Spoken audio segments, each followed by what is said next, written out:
Tenía 18 años cuando mi mamá deslizó un cheque de 500,000 pesos por la mesa del comedor, en mi dirección. Por un segundo, el corazón se me aceleró. Pero el cheque pasó de largo frente a mí, y fue directo a las manos de mi hermana.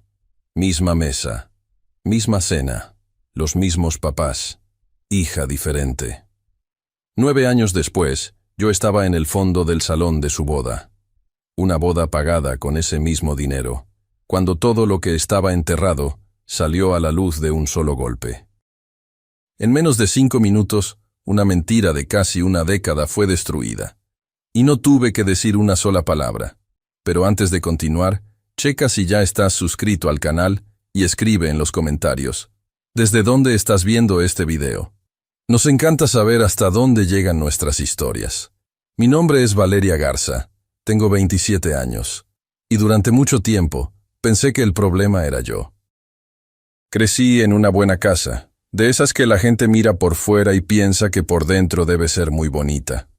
Jardín bien cuidado, coche en la cochera, vacaciones todos los años en Puerto Vallarta. Mi papá, Roberto, era ingeniero. Mi mamá, Leticia, cuidaba la casa con una organización que rayaba en la obsesión. Todo tenía su lugar, todo tenía sus reglas. Y yo, desde muy temprano, entendí que mi lugar era el segundo plano.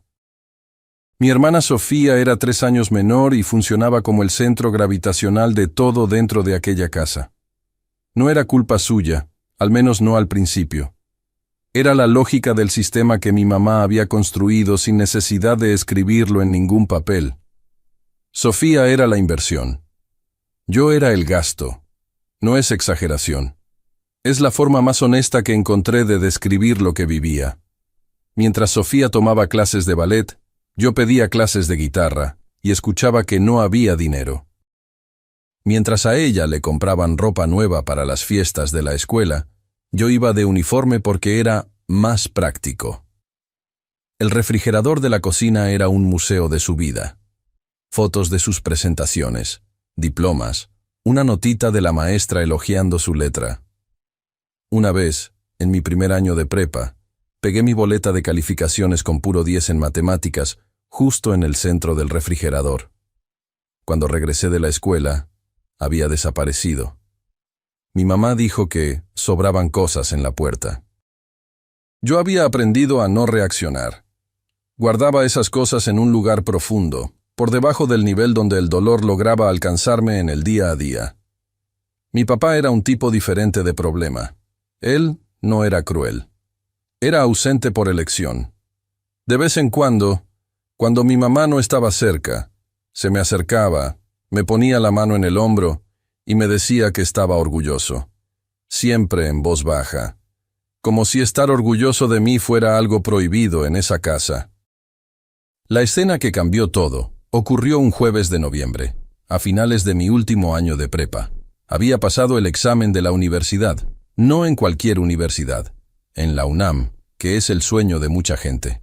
La carrera era Ciencias de la Computación, en otra ciudad. Había conseguido una beca parcial por promedio, pero necesitaba ayuda para cubrir el resto. Renta, comidas, material. Hice las cuentas con cuidado. Armé un presupuesto en Excel. Imprimí todo. Era la primera vez en mi vida que iba a pedir algo de verdad. De cenar hubo pollo rostizado. Sofía no soltaba el celular. Mi papá cortó la carne en silencio. Esperé el momento adecuado y puse el folder sobre la mesa. Les expliqué todo. La aceptación, la beca. ¿Cuánto necesitaba de ayuda? ¿Cuánto había juntado ya con unas chambitas que estaba haciendo? Hablé con calma, con respeto, con esa esperanza cuidadosa del que sabe que lo pueden decepcionar pero aún así lo intenta. Mi mamá no abrió el folder. Dijo que yo necesitaba aprender a ser independiente, que el mundo real no te regalaba nada, que eso sería bueno para mí, que yo era fuerte, que iba a salir adelante. Cada frase salía precisa, como si la hubiera ensayado. Ahí le señalé lo obvio. Sofía iba a recibir apoyo total para estudiar en una universidad privada carísima en Monterrey. Mensualidad, departamento, todo. Mi mamá abrió el cajón del trinchador ahí mismo, sin levantarse, y deslizó un cheque por la mesa. Pasó directo frente a mí. Sofía lo agarró sin siquiera levantar la vista del celular. Volteé a ver a mi papá. Él miraba su plato. La cuchara de la sopa estaba inmóvil. No dijo nada. No levantó la mirada. Mi mamá cerró la conversación con una frase que todavía escucho a veces, tarde en la noche, cuando el silencio aprieta. Te las vas a arreglar, Valeria. Así se forma el carácter. Me fui a mi cuarto sin llorar. Me negué a darle ese regalo. Esa madrugada hice una maleta. Metí lo que cupo. Tenía 1,500 pesos guardados en una lata de galletas en el fondo del closet. A las 5 de la mañana, dejé la llave en la barra de la cocina, al lado de la cafetera. Sin nota. Ya no había nada más que explicar. Mi papá estaba en la cochera cuando pasé. Sentado en el coche, con el motor apagado, las manos en el volante. Me vio por la ventana. Yo lo vi a él. Ninguno de los dos se movió por unos segundos que parecieron años. Después me di la vuelta y caminé hasta la parada del camión. La universidad quedaba a 2 horas de distancia. Llegué muy temprano, con la maleta, sin sábanas, sin almohada. Dormí la primera noche con mi chamarra enrollada en el cuerpo. Para la semana siguiente, ya tenía 2 trabajos. El primer año fue el tipo de cosa que no puedes describir bien a quien no lo ha vivido. Trabajaba como cajera en una cafetería cerca de la universidad en el turno de la tarde, y limpiaba salones de clases en la madrugada como parte de un equipo de intendencia. El horario era un rompecabezas que nunca encajaba bien. Dormía 4 horas por aquí, una siestecita de 1 hora por allá. Comía lo que sobraba al final del turno en la cafetería. Mi rendimiento académico tambaleó. En el segundo semestre, mi promedio estaba peligrosamente cerca del límite para perder la beca. Yo lo sabía. Cargaba ese peso en la cabeza mientras barría los pasillos a las 2 de la mañana. Fue una profesora llamada doctora Elena Morales quien me vio antes de que yo pudiera verme a mí misma. Ella daba la clase de algoritmos, la más cotizada y la más temida de la carrera. Después de un examen en el que me fue mal por haberme quedado dormida media hora antes, me pidió que me quedara al final de la clase. No fue un regaño.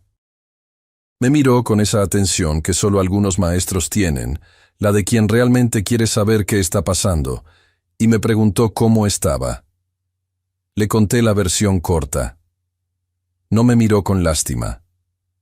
Abrió una carpeta en su computadora y me enseñó becas internas, proyectos de iniciación científica con paga, programas de apoyo estudiantil que poquísimos alumnos sabían que existían.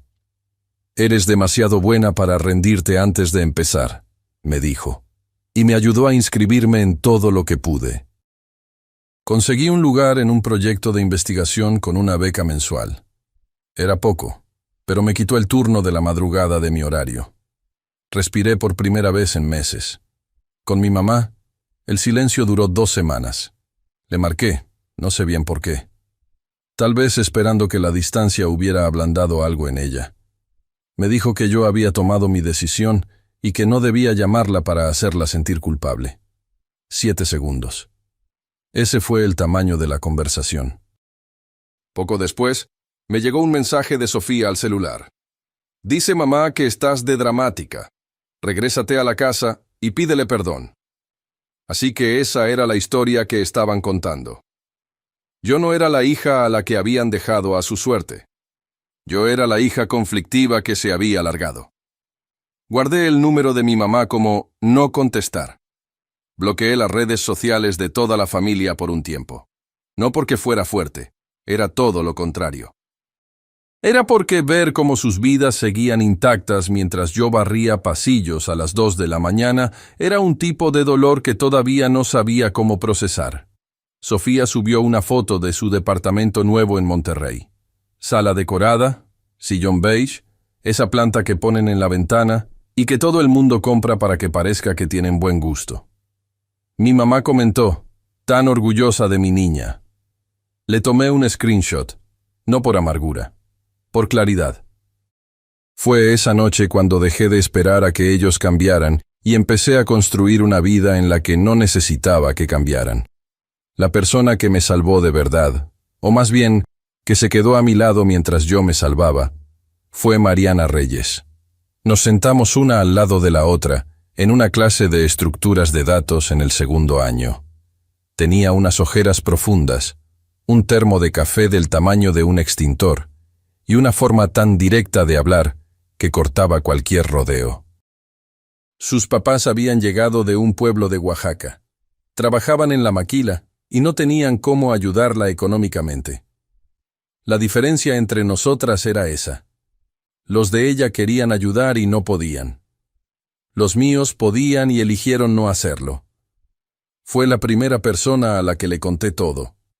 Sentadas en una banca afuera del edificio de Ciencias Exactas, comiéndonos una torta de la tienda porque ninguna de las dos podía pagar el comedor de la universidad.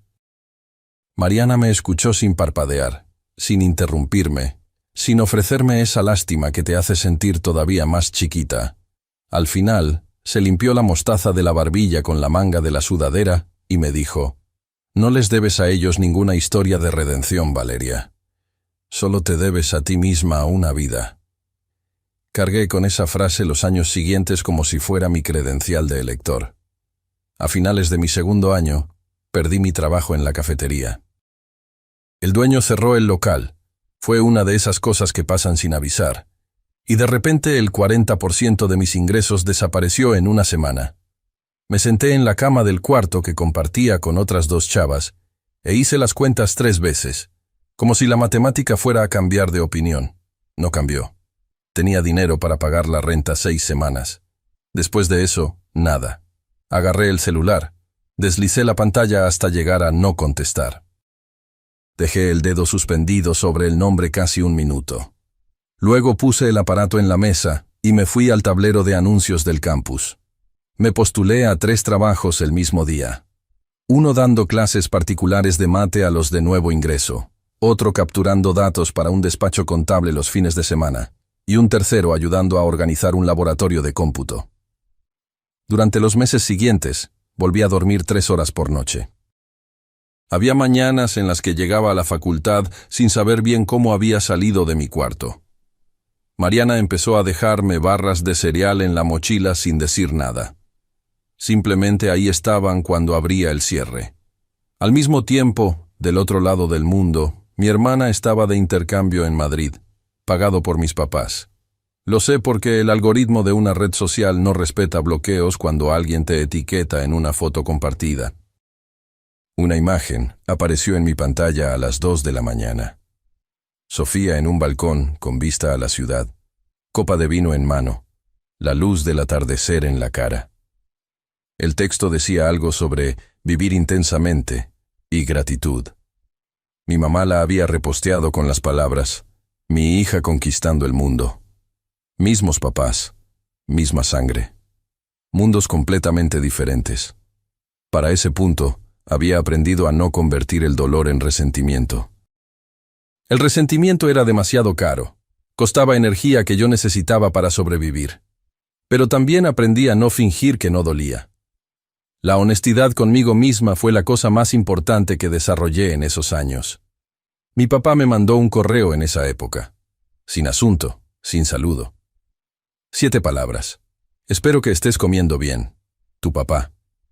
No me preguntó dónde estaba. No me ofreció ayuda. No mencionó a mi mamá. 7 palabras flotando en el silencio digital. Lo leí 2 veces. Cerré la computadora. Volví a estudiar. La doctora Elena me inscribió en un programa de verano. Investigación aplicada en sistemas de datos para la salud pública. Totalmente pagado, con alojamiento y beca por 3 meses. Estaba peleadísimo. Me seleccionaron. Ese programa salvó mi año escolar, pero hizo algo más importante. Me presentó a una red de personas que veían lo que yo podía construir, no de dónde venía. Uno de esos contactos tenía un apellido que no volvería a escuchar por años. Solo me acordaría de él cuando estuviera en el fondo de un salón de fiestas, mirando hacia la pista de una boda. Me gradué con honores una soleada mañana de diciembre. El estadio estaba lleno.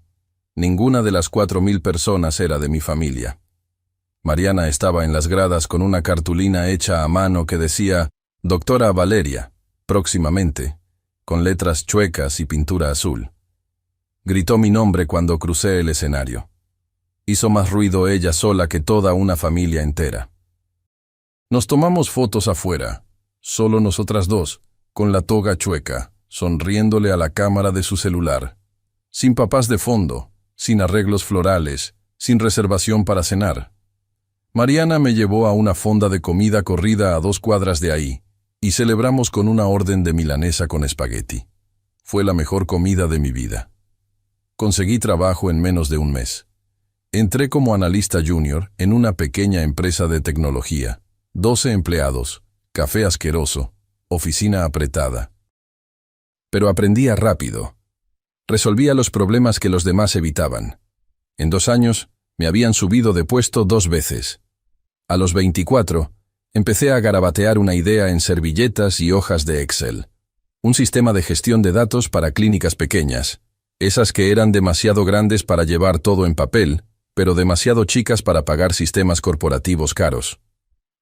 Había estudiado exactamente ese problema durante el programa de verano de investigación, años atrás. Usé mis ahorros y un préstamo del gobierno para echarlo a andar. Le puse a la empresa el nombre de DataMed.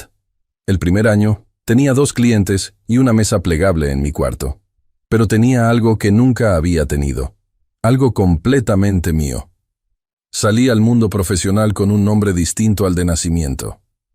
Estuve comprometida brevemente, cerca de los 23 años, con un hombre llamado Diego Castañeda. La relación no sobrevivió a mis semanas de 80 horas de trabajo, pero cuando nos separamos, todos mis registros profesionales, contratos y gafetes de conferencias ya decían Valeria Castañeda. No lo cambié. Se sentía correcto conservar un nombre que me había ganado en salas de juntas, en lugar de uno heredado en una mesa de comedor donde no era bienvenida. Fue en esa época cuando Sofía me marcó. La primera vez en años. Sin preámbulos, sin saludos. Necesitaba 20,000 pesos. Dijo que me los pagaría. Dijo que mi mamá no podía enterarse. Le dije que no. Me colgó. 30 minutos después, sonó mi celular con un número desconocido. Contesté sin pensar. La voz de mi mamá sonaba más fría de lo que recordaba. Me preguntó que cómo me atrevía a negarle ayuda a mi hermana después de todo lo que la familia había hecho por mí. Le colgué. Me quedé parada en la cocina un buen rato, mirando a la nada. Después de esa noche, mi mamá hizo lo que siempre hacía cuando perdía el control de una situación. Construyó una narrativa. Le llamó a familiares que yo apenas conocía. Les mandó mensajes a amigos de la familia. La historia era siempre la misma. Yo tenía dinero. Me había negado a ayudar a mi hermana. Me había olvidado de mis raíces. Mi tía Carmen, hermana de mi mamá, me llamó a la semana siguiente. Me dijo que mi mamá estaba destrozada. Intenté explicarle. Carmen me interrumpió antes de que terminara la segunda oración. Tú siempre fuiste la conflictiva de la familia, Valeria. La línea se cortó. Perdí al lado de la familia de mi mamá así, en una sola semana. No le contesté a nadie. No publiqué mi versión. No corregí ninguna narrativa en público. Tenía una empresa que construir, y la mejor respuesta para una mentira no es una contrahistoria. Es una vida que ellos no pueden editar. 2 años después de todo eso, DataMed cerró una ronda de inversión.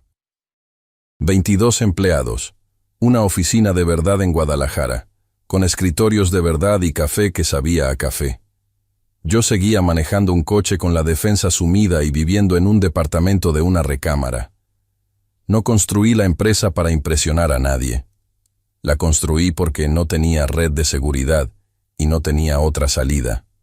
Por esa época, me invitaron a dar una conferencia sobre tecnología en salud en la Ciudad de México.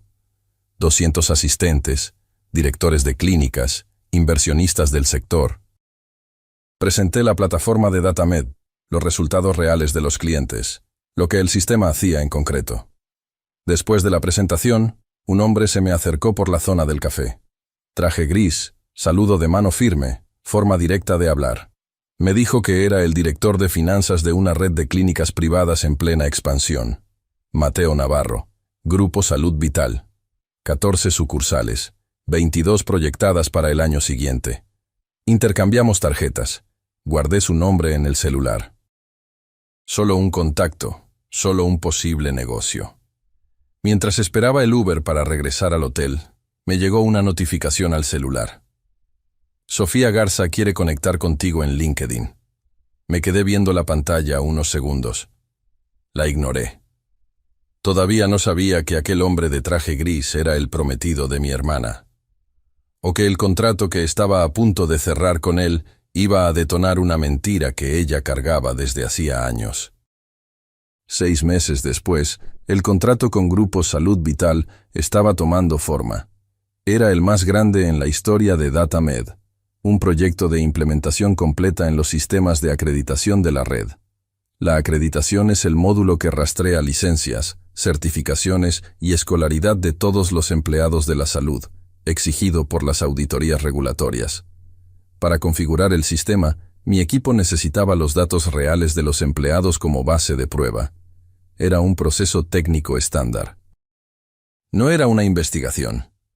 Era simplemente lo que el software hacía, el producto exacto que les estábamos vendiendo. Un sábado por la tarde, me llegó un sobre a la puerta. Papel crema, bordes dorados, ese tipo de invitación que pesa en la mano. La abrí parada en la cocina, todavía con las llaves del coche en la mano. Sofía Garza y Mateo Navarro invitan a la celebración de su boda. Hacienda Santa Clara, Estado de Querétaro. Sábado, 14 de junio, a las 5 de la tarde. La leí 2 veces. Fui a la ventana y me quedé ahí parada un buen rato. Mateo Navarro. El mismo Mateo del contrato en mi bandeja de entrada. Mi cliente más grande se iba a casar con mi hermana. Cuando volví a mirar el sobre, un pedacito de papel doblado cayó al piso. Letra temblorosa, chiquita, presionando muy fuerte la pluma contra el papel. Por favor, ven, papá. No era de mi mamá, no era de Sofía, era de mi papá. Había metido esa notita escondida como si fuera contrabando. Le marqué a Mariana esa noche. Se quedó callada un rato después de que le conté. Luego me preguntó, ¿él sabe quién eres profesionalmente? Le dije que no. ¿Sofía sabe a qué te dedicas? Probablemente no. Entonces, ¿qué vas a hacer? Me quedé mirando el papelito arrugado de mi papá un rato. Voy a ir. Toda mi parte racional me decía que tirara la invitación a la basura.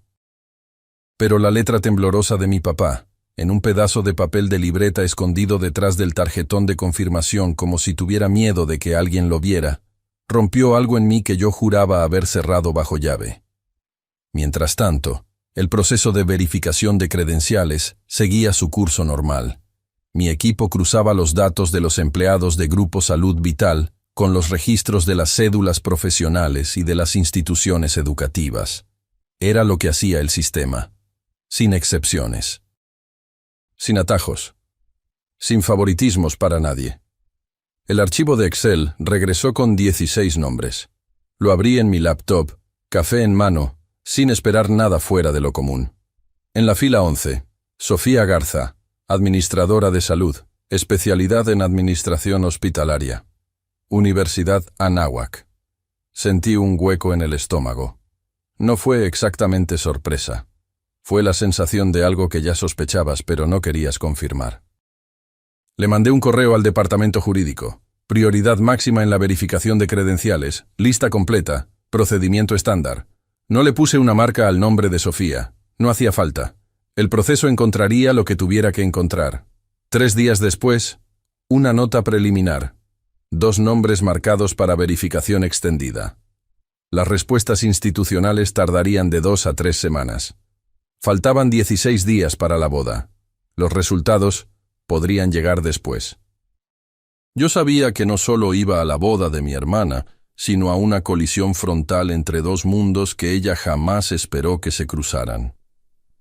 La Hacienda Santa Clara quedaba a 2 horas de la capital, rodeada de pastizales y árboles enormes. Series de focos colgaban entre los árboles antiguos, mesas cubiertas de manteles de lino blanco, un cuarteto de cuerdas cerca de la entrada del jardín, 200 sillas apuntando a un altar de flores. Parecía una editorial de revista. Olía a dinero. Al dinero de mis papás. Mariana y yo llegamos temprano. Ella iba de negro. Apoyo moral con energía de velorio, me susurró. Aplican las dos. Antes de que siquiera llegáramos a la mesa de bienvenida, mi tía Carmen se apareció con una copa de champaña y esa misma expresión amargada de siempre. Me dijo que no esperaba verme ahí. Le contesté que me habían invitado. Abrió la boca, la cerró y se echó para atrás rumbo a la barra. Entonces apareció mi mamá. Leticia Garza atravesó el jardín como una anfitriona de gala. Vestido color champaña, peinado impecable, sonrisa a todo volumen. Cuando me vio, la sonrisa no se le borró. Se le congeló. Me jaló detrás de un arco de flores blancas con esa precisión de quien está acostumbrada a controlar los ambientes. ¿Qué estás haciendo aquí? Vengo a la boda de mi hermana. Tú dejaste de ser parte de esta familia hace 9 años. ¿De quién fue la decisión? Apretó la mandíbula. Luego le regresó la sonrisa, más afilada. Volvió con los invitados con un tono cálido, presentando mi presencia como si fuera una sorpresa deliciosa. Mi papá apareció detrás de ella. El traje le quedaba un poco grande. Tenía los ojos rojos. No dijo nada. Me jaló y me dio un abrazo. Y ahí se quedó. 9 años. El primer abrazo de verdad en 9 años. Mi cuerpo se puso rígido por un instante. Se le había olvidado cómo recibir algo así. Luego exhalé, despacio, y me dejé abrazar. Sentí los ojos de mi mamá clavados en mi espalda todo el tiempo que él me estuvo abrazando. Sofía me encontró 10 minutos después. Llegó con el vestido de novia y una serie de expresiones en la cara que no podía disimular. Shock, cálculo y, por último, actuación. Abrió los brazos y me abrazó frente a una docena de personas, alzando la voz lo suficiente para que la oyeran. Dijo que me había extrañado. Fue un abrazo apretado de esos que piden las cámaras, pero flojo de esos que no significan nada. Mi mamá me llevó a mi mesa, la más alejada del centro, detrás de una columna, pegada a la puerta de la cocina. Lugares para personas a las que no esperan.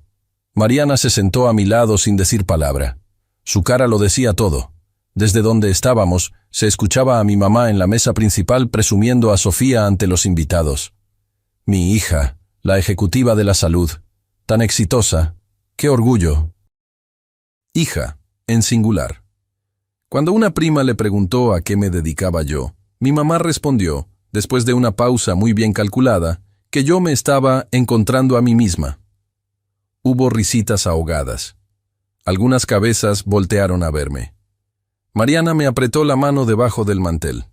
No necesitaba decirme nada. Cerca de la barra, Mateo platicaba con un grupo animado. Lo escuché decir que ya no aguantaba las ganas de presentarle al grupo a la socia tecnológica que iba a transformar las operaciones de la red. Estaba hablando de mí, solo que todavía no lo sabía. Los discursos empezaron después del plato fuerte. El de la madrina estuvo lleno de lágrimas estratégicas, aplausos pulidos, copas en alto, el ritmo de una boda haciendo lo que hacen las bodas. Entonces mi mamá agarró el micrófono. Leticia usó ese momento como usaba todos los momentos que importaban, como su propio escenario.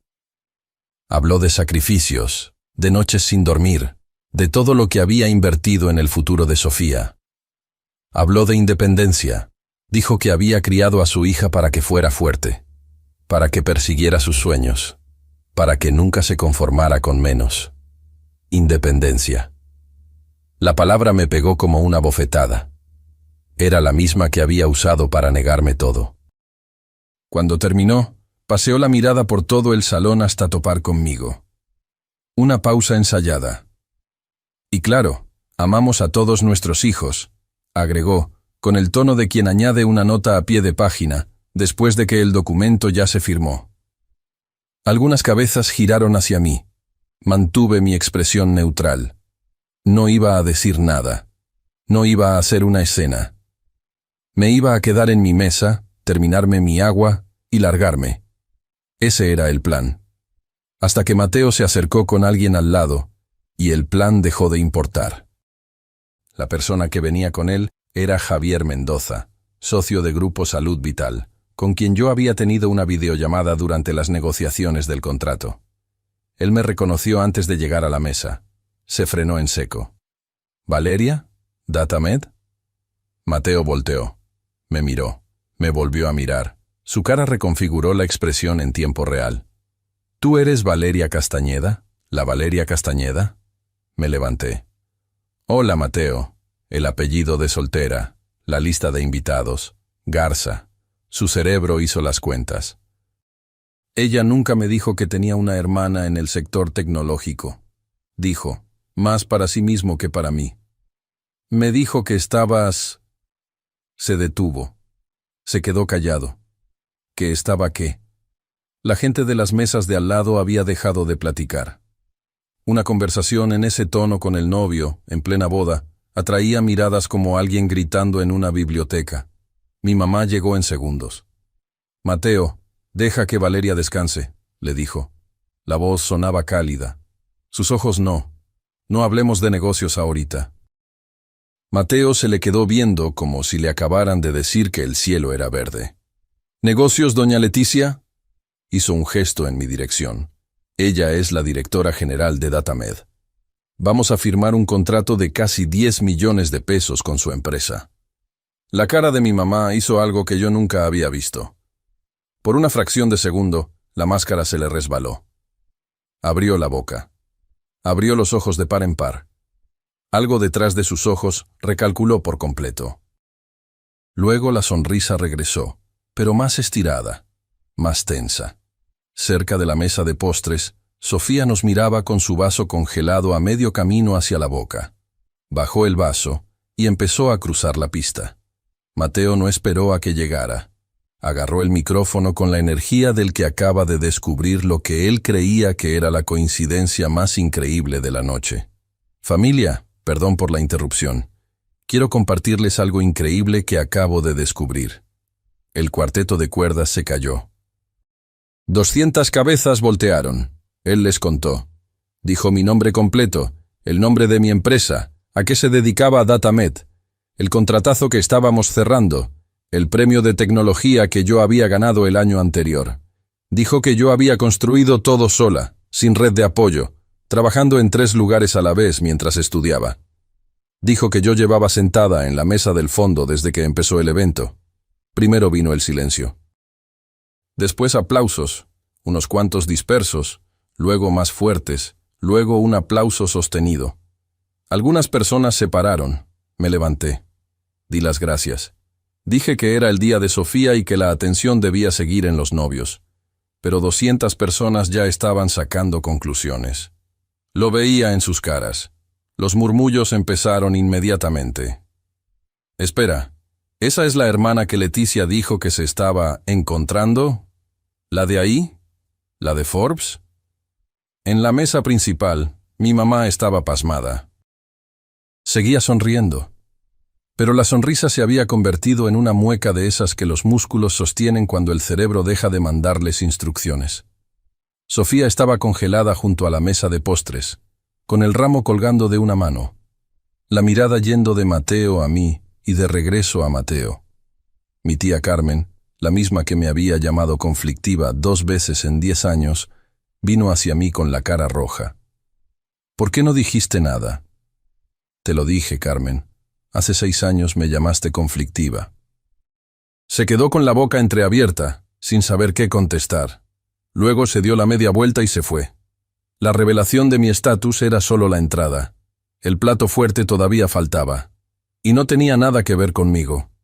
El lenguaje corporal entre Mateo y Sofía cambió rapidísimo. Ella trataba de darle explicaciones, moviendo las manos a toda velocidad. Él se quedó de brazos cruzados, con la mandíbula apretada. Negó con la cabeza una sola vez, muy despacio, con el gesto del que está escuchando algo que no cuadra. Mi mamá intentó interceptarlos. Mateo volteó a verla con una pregunta directa. ¿Usted lo sabía?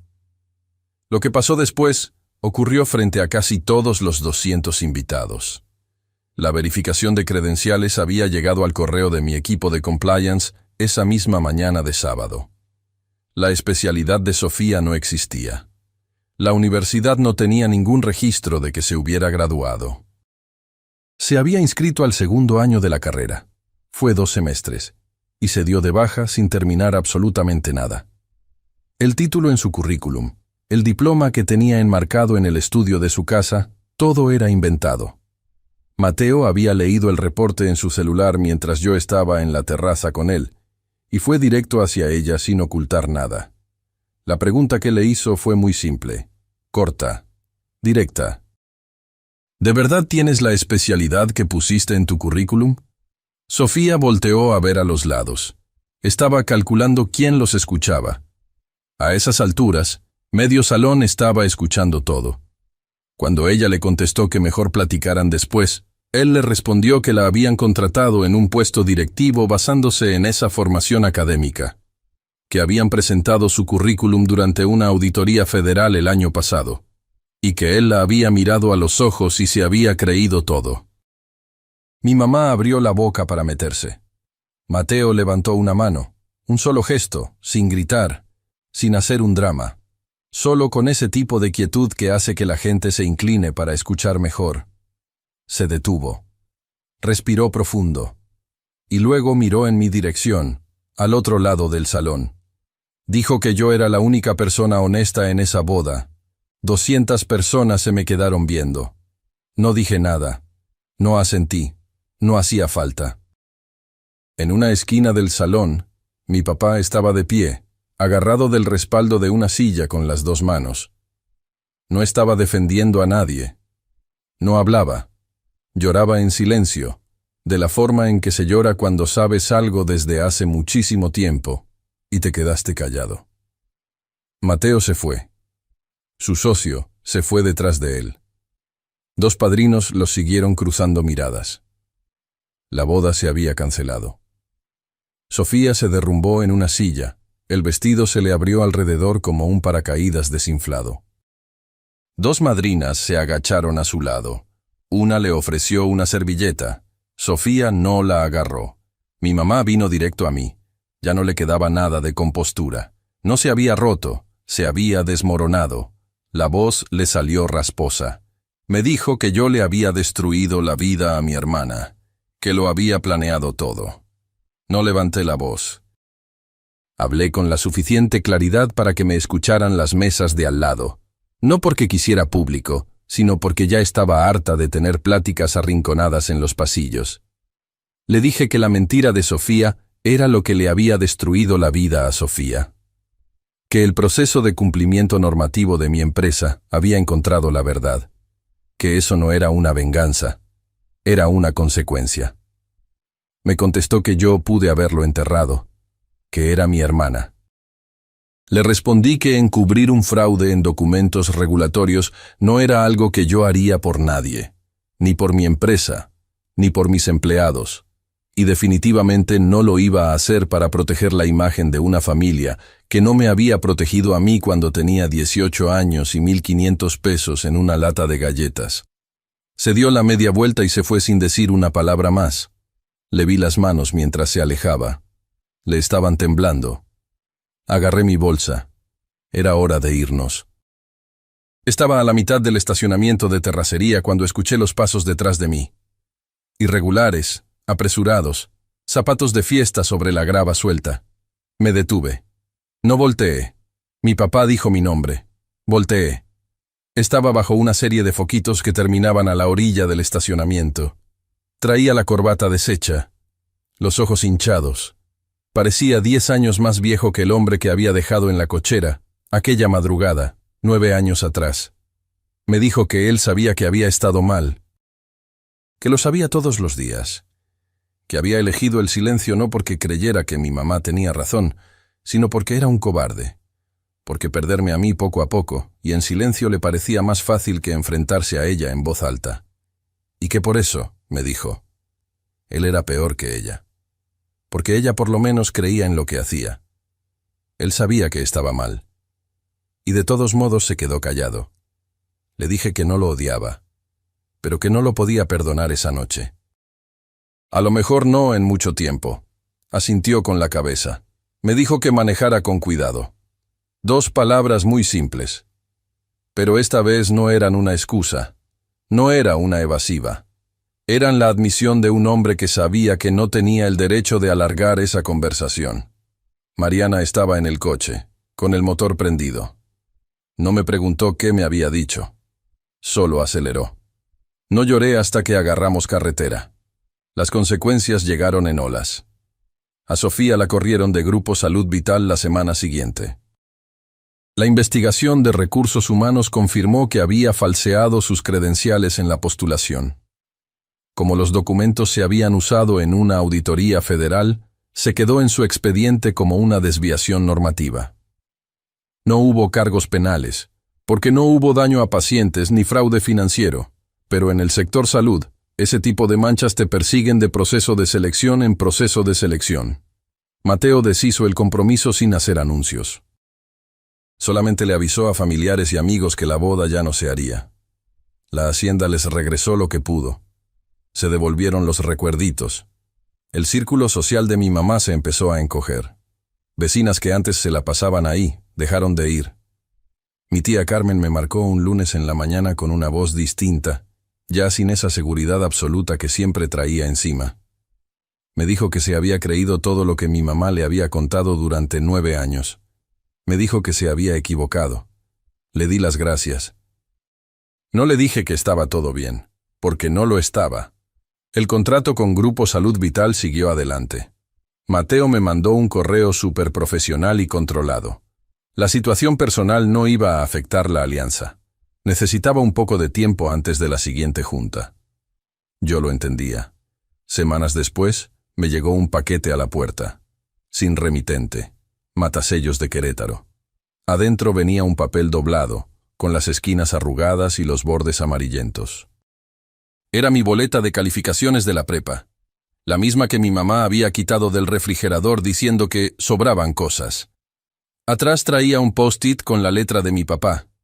Nunca sobraba. Siempre fue tuyo. La había guardado. 12 años escondida en un cajón, a escondidas de mi mamá, igual que escondía cada impulso de honestidad que llegaba a tener. No era suficiente. Un pedazo de papel no deshace una década entera. Pero la sostuve un rato en las manos antes de soltarla. Una semana después, me senté en mi cocina con un café e hice lo que debía haber hecho antes, no por coraje, no por cantar victoria, sino por claridad.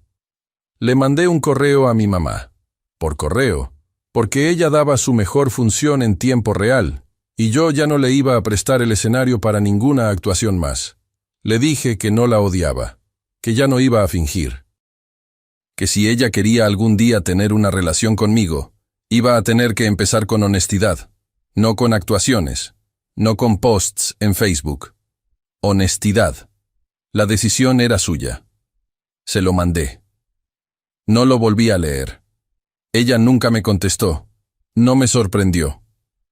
Hay personas que prefieren perder a una hija antes que admitir que se equivocaron. Le marqué a mi papá al día siguiente. Le dije que estaba abierta a seguir en contacto, pero bajo mis términos. Ya no más, dale tiempo.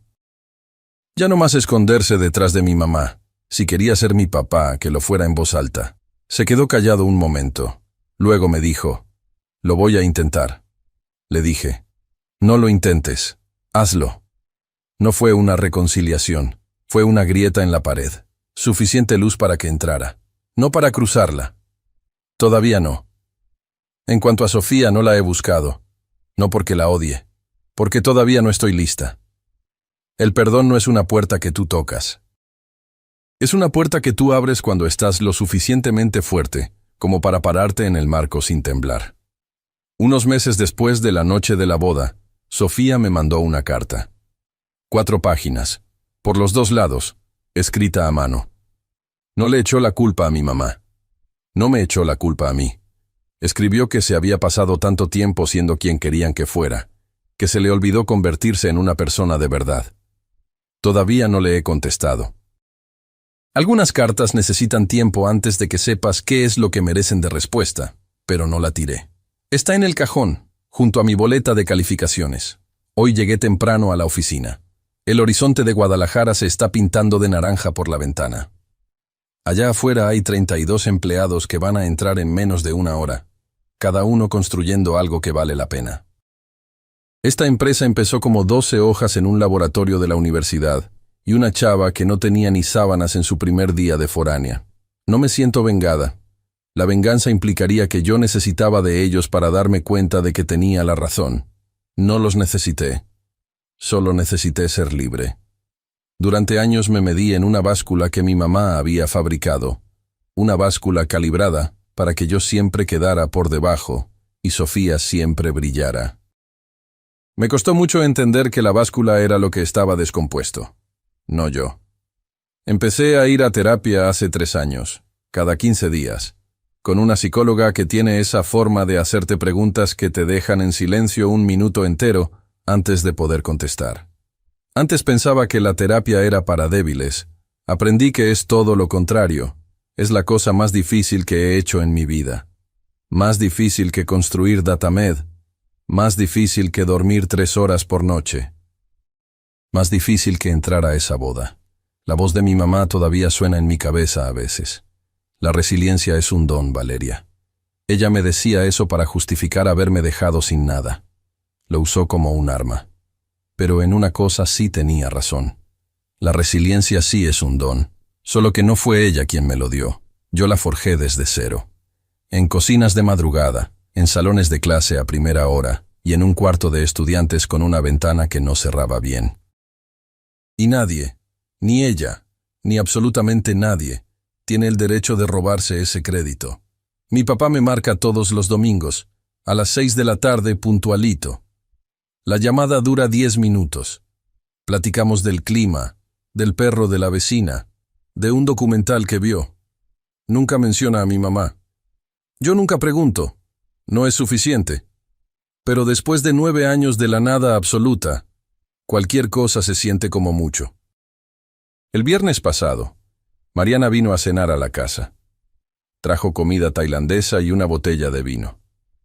Nos sentamos en el piso de la sala, con los contenedores regados entre las dos, y ella levantó su copa. Por la familia que elegiste. Sonreí.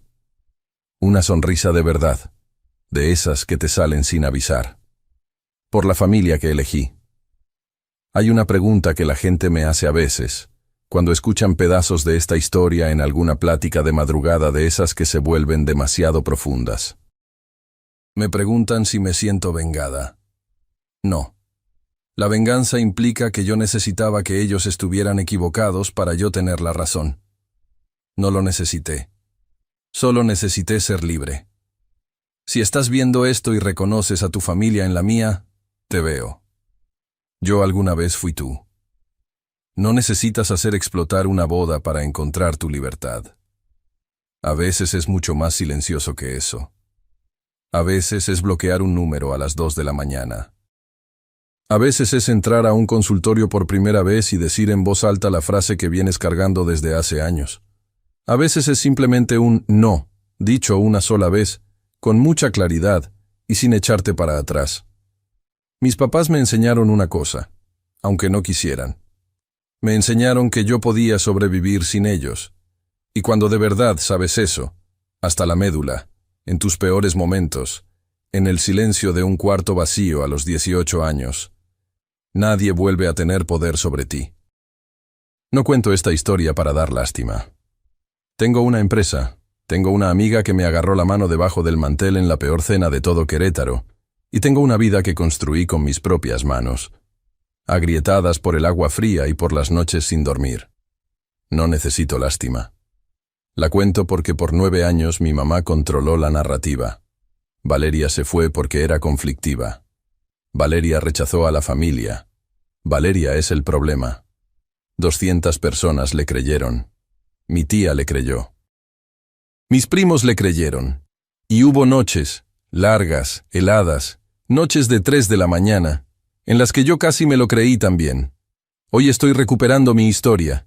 Si tú eres el chivo expiatorio de tu familia, el que sobra o el que falta, el nombre que se vuelve el chisme en Navidad, el hijo o la hija al que le desaparecieron su diploma del refrigerador. Escúchame cuando te digo esto. El rechazo de ellos no es un reflejo de lo que tú vales. Mi nombre es Valeria Garza. Tengo 27 años. Dirijo una empresa que levanté desde cero. Tengo una familia que sí me eligió. Y duermo muy bien por las noches. Es suficiente. Es más que suficiente.